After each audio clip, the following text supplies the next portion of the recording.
السلام علیکم۔ کسی جگہ ایک مرغہ روزانہ فجر کے وقت اذان دیا کرتا تھا۔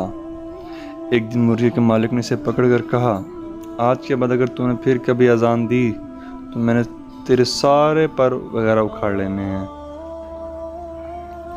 مرغے نے سوچا کہ ضرورت پڑ جائے تو پسپائی میں بھی حرج نہیں ہوا کرتا، اور پھر بھی شرعی سیاست بھی تو یہی ہے، اگر جان بچانے کے لیے اذان دینا موقوف کرنا پڑ رہا ہے تو جان بچانا مقدم ہے، اور پھر میرے علاوہ بھی تو کئی اور مرغے ہیں جو ہر حال میں اذان دے رہے ہیں، میرے ایک کے اذان نہ دینے سے کیا فرق پڑے گا؟ اور مرغے اذان دینا بند کر دی۔ ہفتے بھر کے بعد مرغے کے مالک نے ایک بار پھر مرغے کو پکڑ کر کہا، آج سے تو نے دوسری مرغیوں کی طرح کٹکٹانا ہے، نہیں تو میں نے تیرے سارے پر بھی نوچ لینے ہیں اور تجھے مارنا بھی ہے۔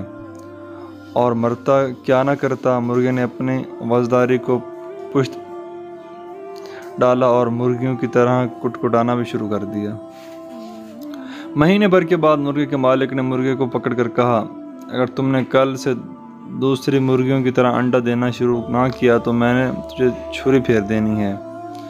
اس بار مرغا رو پڑا اور روتے ہوئے اپنے آپ سے کہنے لگا، کاش اذانیں دیتا دیتا مر جاتا تو کتنا اچھا ہوتا، آج ایسا کوئی مطالبہ تو نہ سننا پڑتا۔ انتہائی معذرت کے ساتھ اسلام کو چھوڑ کر آج ہماری حالت اس مرغے جیسی ہو گئی ہے، اور آج اس مرغے کی طرح ہم سے بھی انڈے دینے کے مطالبے کیے جا رہے ہیں۔ رہے سے اسلام میں دستبردار ہونے کی چالیں چلائی جا رہی ہیں۔ کاش ہم اسلام کی اذان دیتے دیتے قربان ہو جاتے، مگر اس باطل نظام کو گلے نہ لگاتے۔ ہم سے تو وہ مرغا اچھا تھا جسے یہ احساس تو ہوا، ہمیں تو ابھی تک یہ احساس ہی نہیں ہے کہ اس رستے سے اسلام نہ کبھی آیا ہے اور نہ ہی کبھی آئے گا۔